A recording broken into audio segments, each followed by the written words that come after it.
Living with a kind-hearted but anxious retired Marine, I feel torn between gratitude and the weight of constant nitpicking.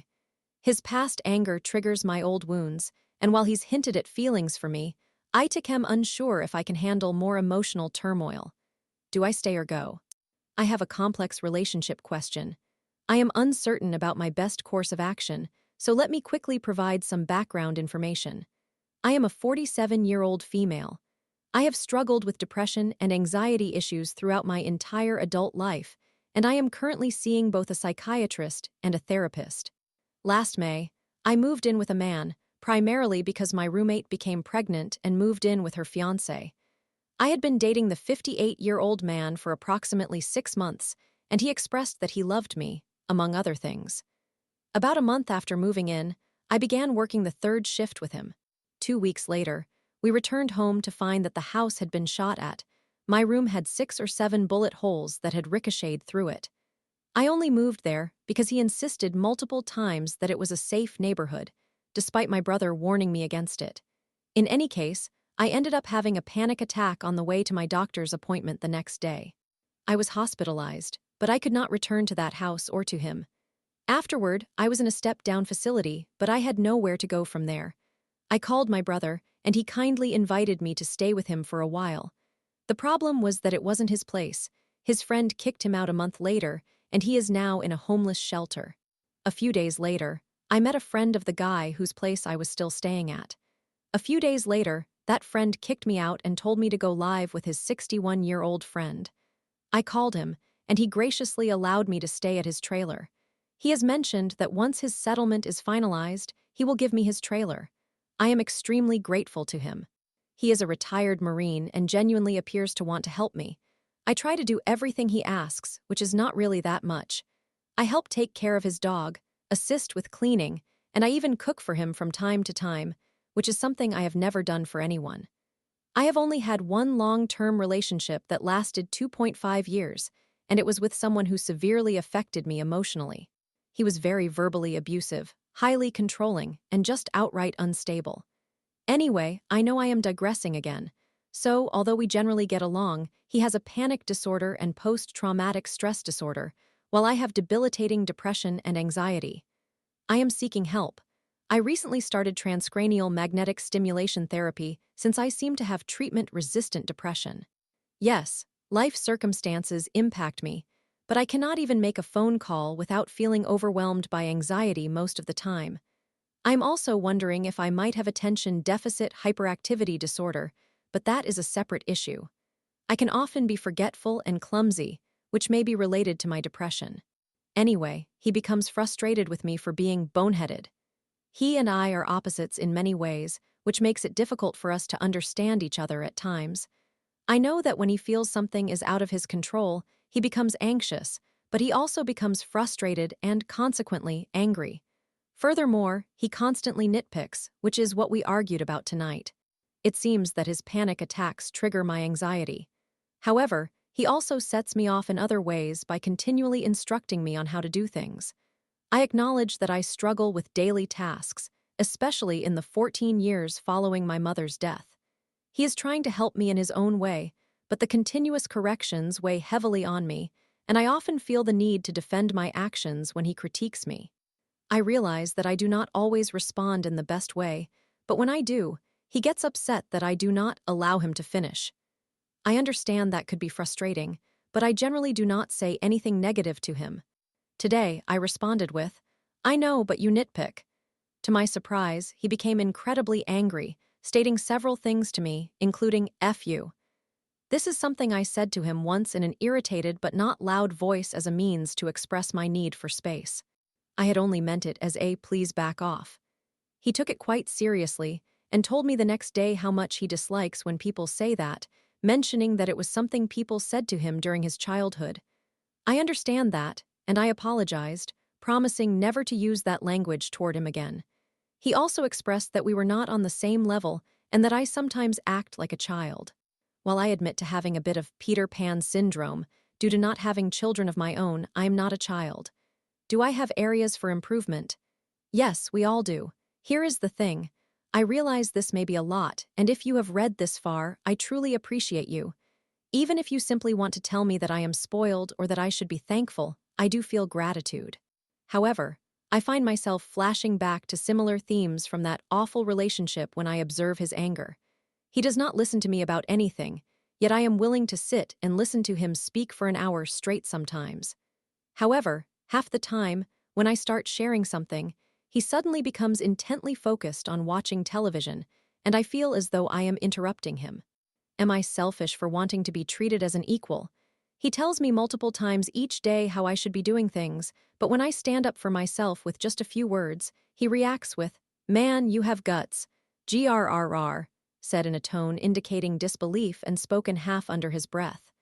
I cannot leave, I have nowhere to go, and that frightens me the most. My ex consistently used the housing situation to control me. Additionally, while we are not romantically involved, he hinted yesterday that he was developing feelings for me that he has not experienced in 10 years. This comment was made in reference to my allowing him to touch my figure the other day. I cannot even contemplate a sexual relationship right now, especially with someone who gets upset with me for simply being myself. I know he wants to help me, but can or should a broken person, his words for both of us, referencing a song, attempt to fix another broken person? What should I do? Should I endure this situation over and over until he leaves, or should I leave myself? Where on earth should I go? Story 2. My boyfriend, M23, broke up with me, F23. Would it be worth getting back together in the future? TLDR. I dated him in high school, ended the relationship to attend college, and stayed in mutual friend groups. We decided to start dating again, had a wonderful time, and grew as individuals. However, he broke up with me, stating that I deserve better and admitted to feeling dissatisfied for a while. Is it wise to hope that we will get back together? For context, we have a complex history. We have always shared a friend group and dated in high school, but we decided to part ways when I left for college. During the pandemic, when I returned home, I still had some interest in him. I left again to finish my degree and ended up in a physically abusive relationship that somehow taught me self-respect. I seriously dated someone afterward, but ended it because I realized that the only person I had ever wanted to change my future for was him. After I graduated, I awkwardly confessed that I still had feelings for him, but that conversation went nowhere. A couple of months later, I moved an hour away for a job and got my own apartment. Somewhat unexpectedly, he contacted me on my birthday, and we began seeing each other regularly thereafter. I realized that I had been somewhat obsessed with him, but worked with a therapist and decided that I wanted what was best for him, even if that did not include me. We had some arguments at first, but we learned how to handle conflicts. We felt comfortable discussing our concerns about the relationship and working through them. I decided to commit to a career change and applied to several competitive programs. He was nothing but supportive. He was taking a gap year because he did not get into school. When he reapplied, I did my best to encourage him, and he was accepted into a few schools. One of them was near me, but I did not want to influence his decision. In the end, he chose to come to me, and I advocated for him to go away since he had never lived outside his hometown. As we learned more about each other, we discovered that we visited the same places as children and shared many of the same interests. We both have attention deficit hyperactivity disorder, and my pressure for him to seek therapy in high school led to his diagnosis, which made him realize that I had attention deficit hyperactivity disorder as well. Receiving treatment was life-changing for me. We also both lost immediate family members when we were children and lived in unstable households. That, along with smoking large amounts of marijuana in a mutual friend's backyard, is what first brought us together. He went away to school, and although we knew it would be difficult, we decided to take things as they came. I drove down on weekends once or twice a month, and we enjoyed exploring the city together. We texted daily, communicated through Snapchat, called each other when significant events occurred, and occasionally watched movies on Discord. He did not have much money, so I offered to cover most costs. I am financially comfortable, so this was not an issue for me, but it made him feel guilty. He was understandably struggling with his coursework this semester, and I was trying to save some money, so we limited our visits to once a month. I was accepted into an accelerated program that began in the summer, so I wanted to plan a short vacation with him. He seemed hesitant to make plans, so I suggested we discuss it over Discord. That is when he mentioned that he was unsure if we should continue dating. He admitted that he had been having doubts for over a month, that the Valentine's Day card he had written me felt insincere, and that he felt dread when my card arrived. He said that I deserve someone better than him. I deserve someone with whom to travel and share expenses, and someone who can truly appreciate me. At the time of the conversation, I told him that I was proud of him for sharing his feelings, that I never wanted to cause him distress, and that I had never once felt neglected. He expressed a wish that he could continue lying to me. I know this is unhealthy, but I joked that I would remain attractive so that if he ever saw me, he would want to get back together. He said that once he started earning money, he would send me a check to make up for everything I had spent on him. He also mentioned that I am the only person he has ever slept with.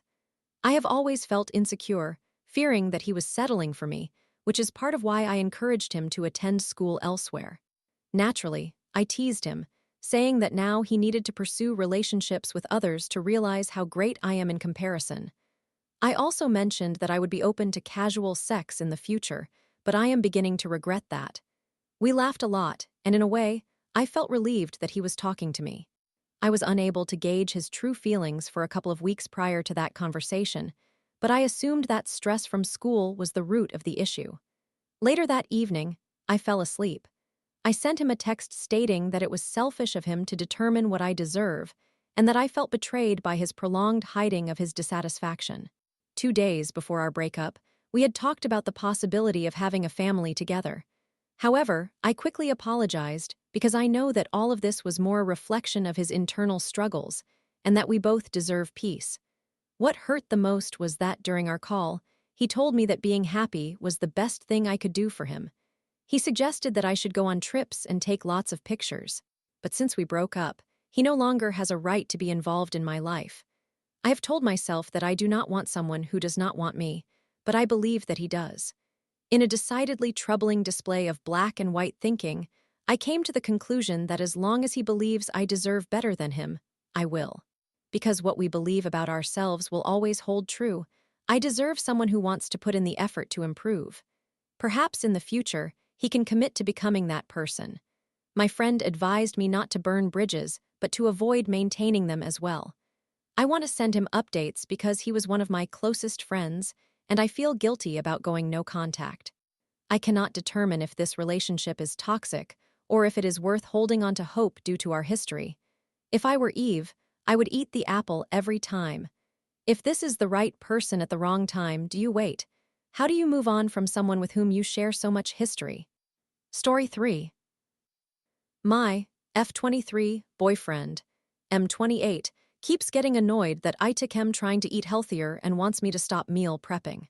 I understand that communication is crucial for a healthy relationship, and I want to discover a method to discuss things with my boyfriend that promotes compromise rather than repetitive arguments. For context, we have been together for 7 years, cohabitated for 5.5 years, and have lived with his parents for the past 8 months to save for a house. Now that we are only a few days away from closing, he recently stated that he does not want me to prepare my dinners in advance anymore once we move in. As a side note, we have been together for 7 years, so I refer to his family as my in-laws. I have wanted to meal prep for a long time even before we moved in with his parents, but he has consistently resisted the idea. After gaining nearly 60 pounds since moving in with him 6 years ago, most of it within the first 2 years, I felt terrible about my body and wished to make changes. About 2 months ago, he actually suggested trying Factor's meal prep service because he also wants to lose weight. Personally, I did not see the benefit of spending so much money when I could prepare my own meals for a fraction of the cost. While he consumed Factor meals, I began prepping my own, and I truly enjoyed the consistency of having a balanced, pre-planned meal each night. However, he ended up disliking Factor's meals, and I did not enjoy them when I tried the leftovers. Since he stopped eating them, he has been irritated that I continue to meal prep. The discussion about stopping meal prep arose after I decided to eat my prepped meal instead of the dinner his mother prepared. She had informed us only about an hour and a half prior that my brother-in-law's boyfriend was coming over and that she would be cooking for everyone. She made spaghetti casserole, which is delicious, but I have been trying to reduce my carbohydrate intake because they do not satisfy me, and I struggle with portion control. Had I known earlier, I could have adjusted my meals during the day to accommodate this. Since I was determined to adhere to my calorie goals, I opted for my meal prep instead. I still sat at the table with everyone, used the same plates as them, and even added some of the leftover meat sauce and green beans to appease my boyfriend, who was upset that I was not eating what his mother prepared. His mother, however, was completely understanding and even expressed her pride in me for sticking to my goals. Nevertheless, after dinner, my boyfriend remarked that he did not want me to continue meal prepping once we moved. Before we lived with his parents, I did most of the cooking. I understood that he was in a difficult mental space trapped in a dead-end job while I completed my education, so I tried to be accommodating. Even before that, he did not cook much. Now, he claims he does not want to eat microwaved meals every night, which I completely comprehend. My compromise was to prepare ingredients in advance so that meals could be cooked fresh, saving time without sacrificing quality. I proposed organizing the refrigerator with bins to keep each night's prepped ingredients together, making it easy to grab and cook. However, he dismissed that idea as well, stating he does not want to follow a schedule regarding dinner. This would not be an issue if he cooked more often, but history indicates he will not. In the past, when we did not plan meals properly, we often resorted to fast food. On nights when I was not around and he chose not to eat out, he would buy frozen meals. When he did make them, he would get upset if I attempted to make them healthier, for instance, by adding a chicken breast to frozen Alfredo. He would accuse me of not liking what he was preparing, but I merely wanted a more balanced meal. I have even offered to meal prep for both of us, making double portions so he could have his own. I told him I would even modify them to accommodate his preferences, such as excluding numerous vegetables since he does not enjoy them, but he remains uninterested.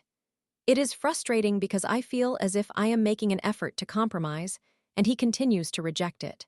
Beyond meal prepping, he also expresses frustration about other healthy habits I have adopted. He is upset that I do not show more enthusiasm for dining out. However, we were going out almost every other day. I do not mind doing so occasionally once or twice a week, but I feel significantly better when eating at home. He enjoys fast food as a means for us to bond, but I do not see why we cannot explore other ways to spend time together. He also becomes annoyed when I measure my food or mention that I cannot consume something because it does not fit within my daily calorie goals. I do not bring this up to make him feel guilty or to regulate what he eats. I simply prefer to know exactly what I am consuming to stay on track. Yet, every time I mention it, he behaves as though I am being obsessive or problematic. Additionally, I try to achieve 10,000 steps each day since my job is sedentary. It is a fun goal for me, but he appears displeased by it. When I inquired if it bothers him that I am attempting to be healthier, he vaguely responded, "It is just the way you go about it," but did not clarify his meaning. He also dismissed my rationale for meal prepping, suggesting that I simply need more self-control. However, planning meals is a form of self-control for me. It helps me avoid mindless snacking and enhances my overall well-being. I find it frustrating that he critiques my approach to self-control when he himself struggles with overeating and snacking. I do not believe he is coming from a place of insecurity regarding his own weight. He simply seems genuinely annoyed that I am making positive changes. I do not wish to impose my lifestyle on him, but I also do not want to abandon something that makes me feel good just because it bothers him. I feel uncertain about how to express this in a manner that leads to a constructive discussion instead of an argument. I want us to find a middle ground, but at present, it feels as though any effort at compromise is dismissed. It is incredibly frustrating because I feel as though he is behaving like a child. How should I approach this? Story 4. Would I be the a-hole if I said, I wanted my own life, and debated running away to avoid taking care of my siblings? Hello, I have never made a post before.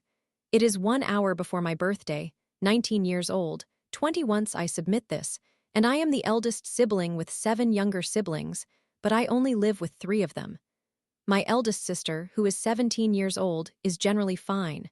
While we do have arguments, I am proud of her accomplishments and the path she is taking. My youngest brother, who is 7 years old, is also doing well and is very adorable. I sincerely wish him the best. The main issue lies with my other brother, who is 16 years old. Throughout my life, I have often heard my mother say, "If I pass away, you will be the one to take care of your siblings." For many years, I believed that my father would be the most immediate person my siblings would turn to in such an event, but he passed away when I was 17, so now the responsibility falls squarely on me. This terrifies me. My 16-year-old brother has severe autism. I apologize if that is not the best terminology, and he is mostly nonverbal.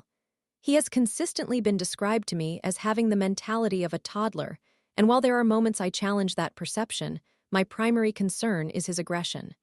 For essentially all my life, he has been prone to hitting, kicking, punching, and pinching essentially any form of assault. As a child, I was often told not to cry whenever I would report what happened to either parent, as they claimed it would make him want to act out more. Not crying, of course, did not work, and over the years, the pain has intensified as he has grown older and stronger. Now, it is worse than ever, as he stands over half a foot taller than I do and is much larger than I am. My mother, along with my stepfather, works the night shift since she is frequently called to my brother's school due to altercations he has with other students or classmates. So in the afternoons, it is usually just me, my sister, and my two brothers at home. These evenings are often the hardest, especially tonight. He has spilled water all over the floor and has been slamming his door intermittently for several hours. Some nights, he breaks glass and elopes, essentially leaves our home to vandalize our neighbor's property. He used to hit me and my siblings, but I began instructing my other siblings to lock themselves in a room while I try to calm him down and manage the situation as best as I can. Our parents even installed individual locks on every door and ensured that he cannot exit the house without a key, which also means that if all doors are locked and someone does not have the complete set of keys, they cannot get out. Much of our home life revolves around him and whether or not he will have an episode. And I am overwhelmed with a sense of dread. I used to have a close relationship with him, always trying to include him in games and playtime. I would scratch his scalp and sing him lullabies. I even stood up to children and adults who gave him judgmental looks because, in my mind, there was nothing to gawk at. But now, I only feel fear.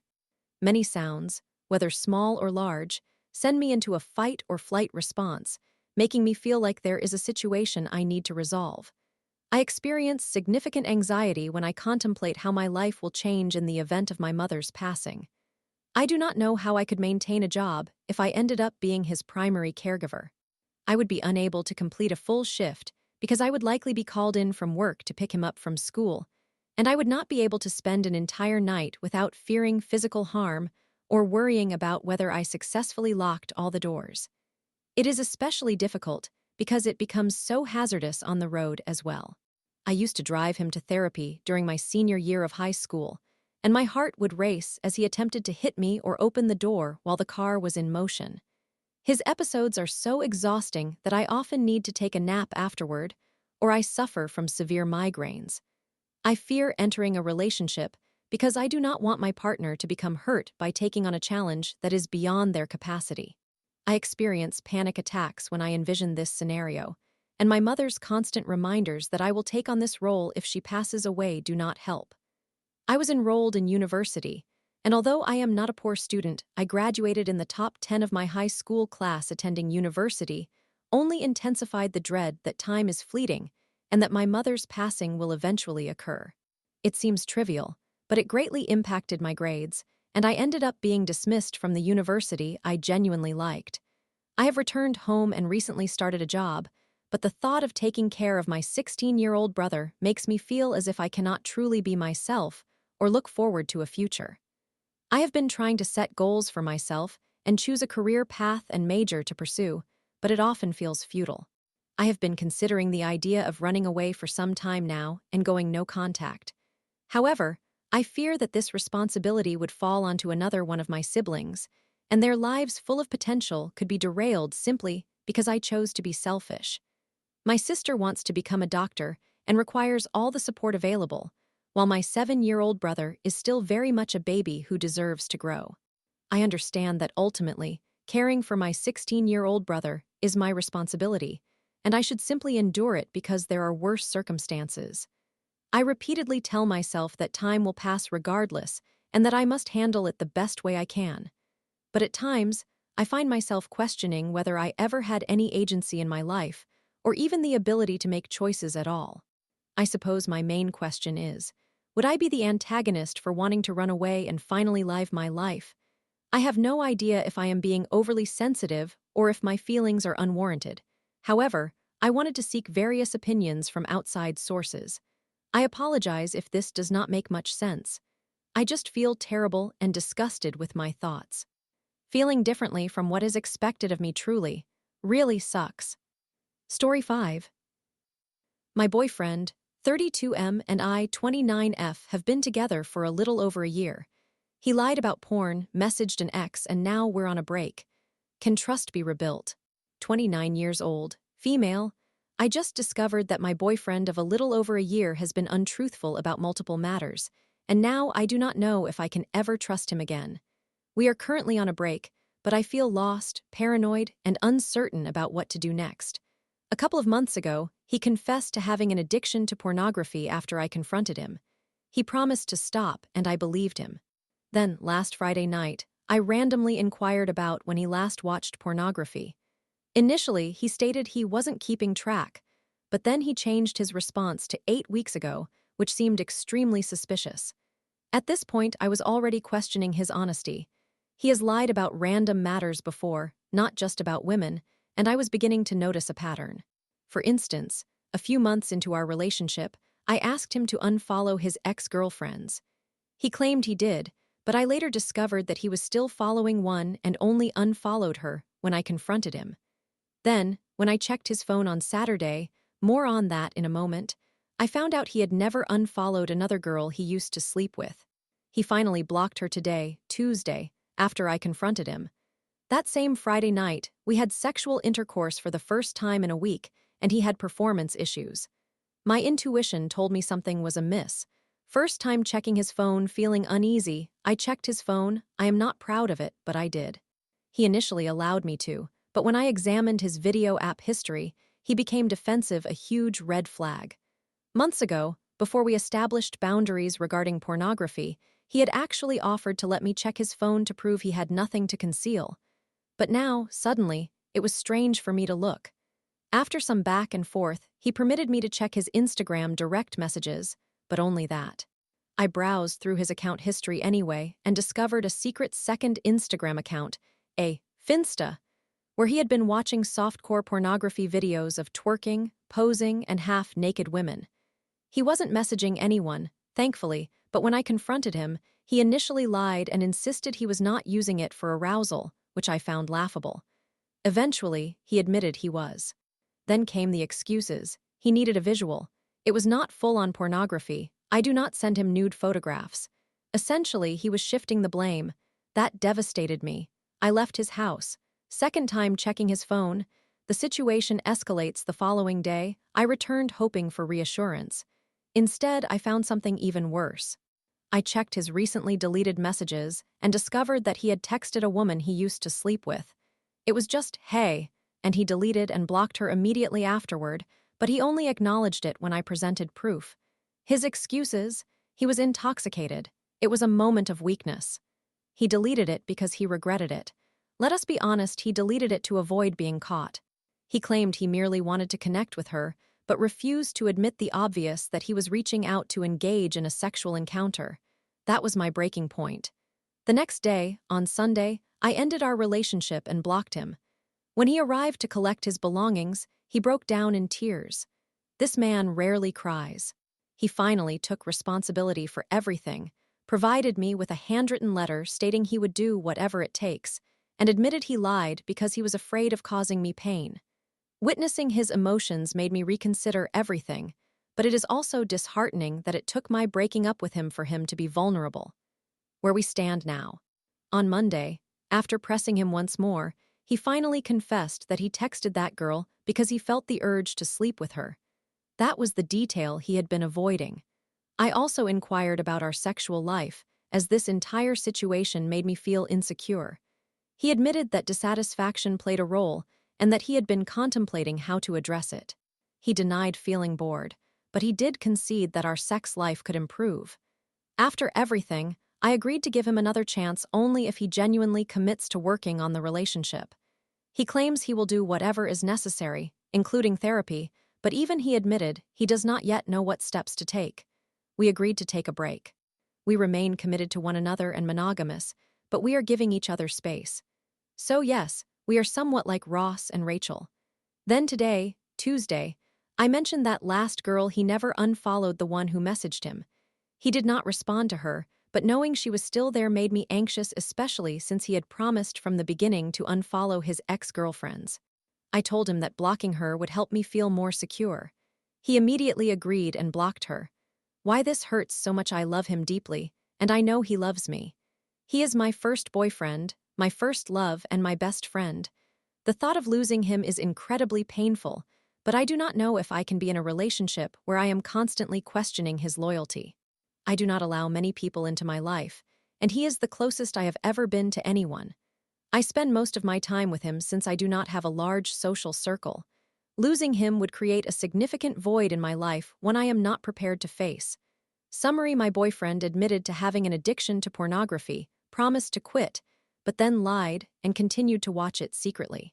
I later discovered he had texted a woman he used to sleep with and then deleted the message. He admitted he did this because he felt the urge to sleep with her. We broke up, he became emotional, and now we are on a break while he agrees to start therapy soon. Has anyone successfully rebuilt trust after a partner lied about quitting pornography? Additionally, for those who have experienced something similar, what resources helped you heal? Podcasts, audiobooks, YouTube videos, or any other materials that provided you with clarity. Story 6. Is it time to let go?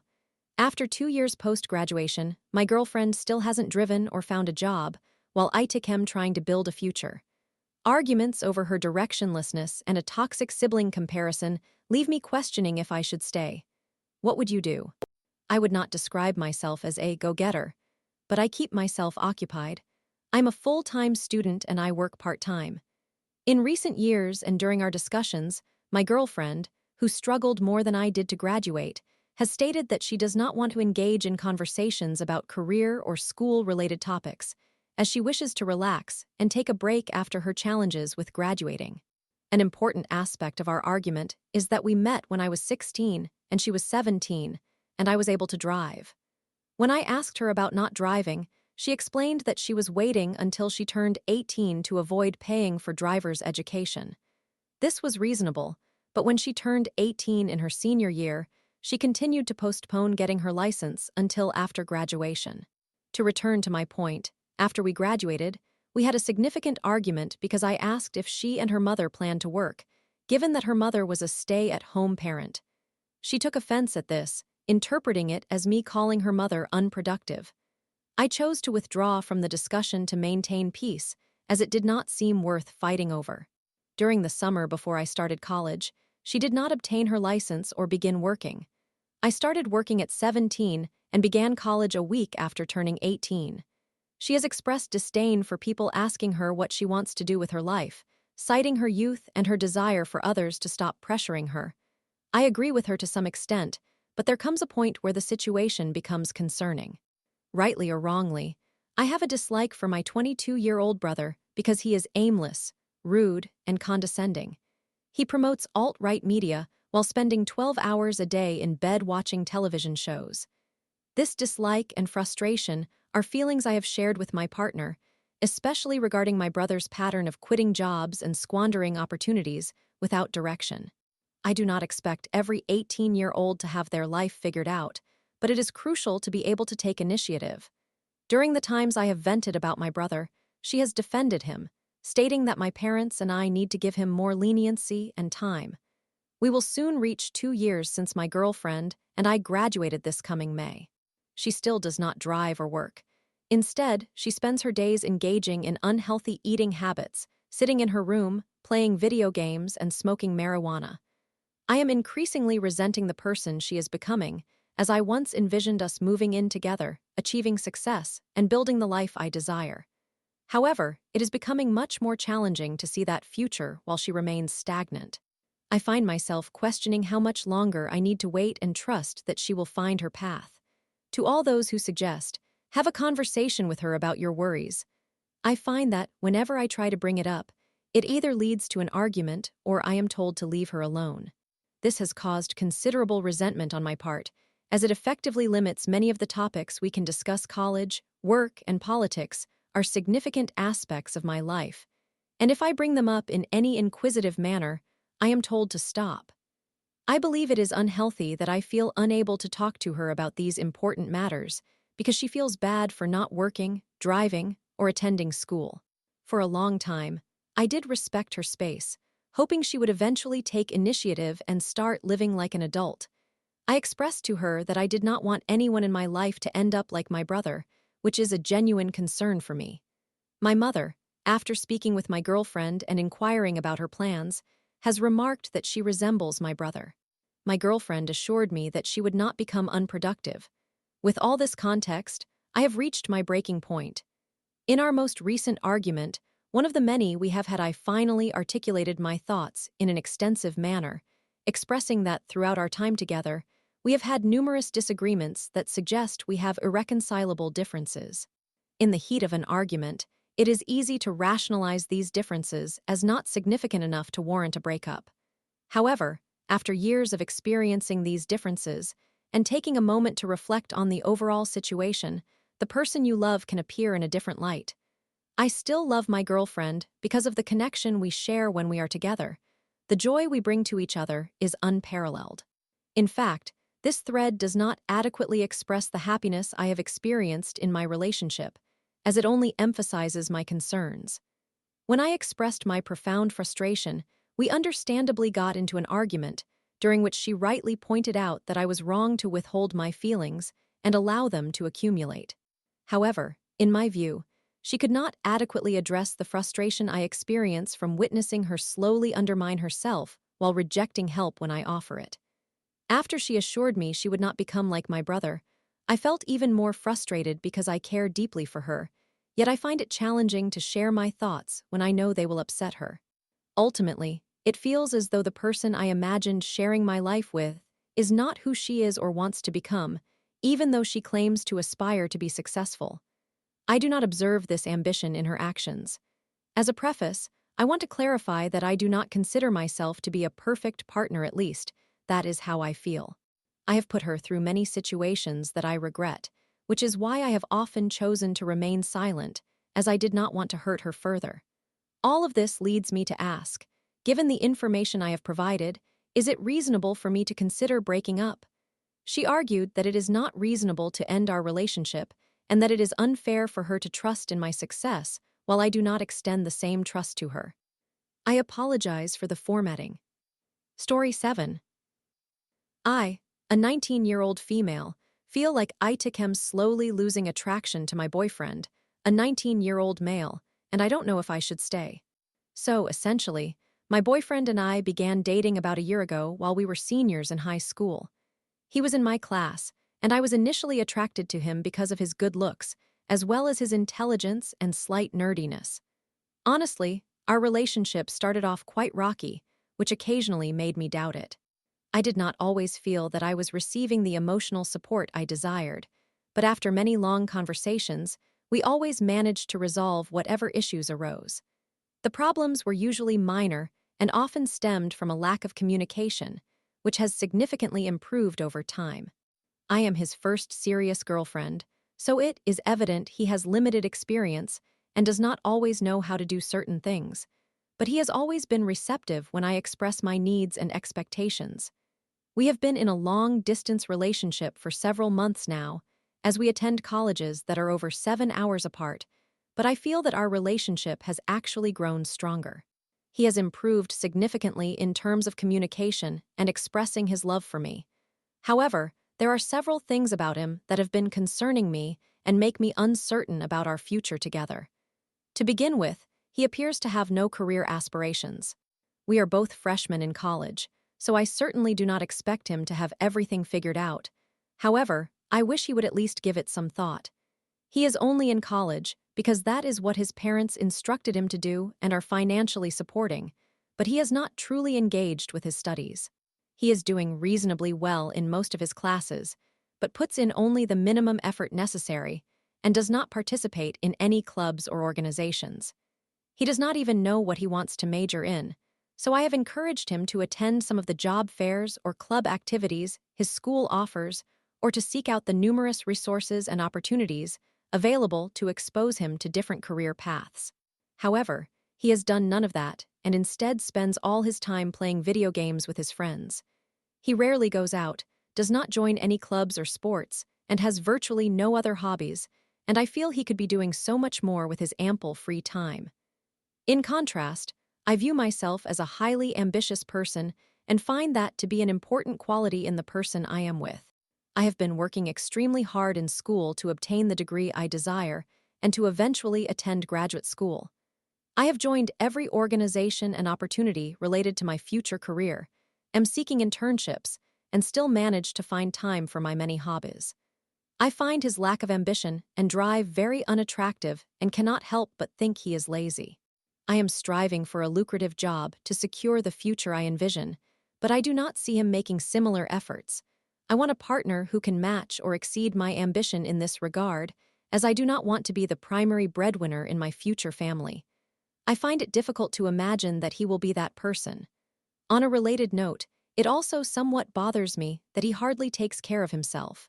He lets his hair grow over his eyes and sometimes waits until it becomes greasy to wash it. He does not exercise at all and, as a result, does not have a very muscular physique. He could also improve his dental hygiene, as his breath often has an unpleasant odor. He wears the same clothes for days on end and rarely cleans anything. He joked about how he has not washed his sheets since moving into his dorm. He thought it was funny, but I was disgusted. Additionally, he essentially has no hobbies apart from video games, and as someone who enjoys a variety of interests, I have always found that a little strange. I have always engaged in working out, cooking, various forms of art, learning languages, and playing musical instruments, but he has never shown interest in any of those activities. This may sound harsh, but he sometimes comes across as a bit dull and uninteresting. Nonetheless, on the positive side, he has learned to treat me very well, and it is evident how much I mean to him and how deeply he loves me. It feels as though he would do nearly anything for me. I feel very comfortable and happy around him, and he makes me laugh frequently. He is a great listener and always manages to comfort me when I am feeling down. He also possesses a genuinely good heart and strong morals, which is something I admire about him.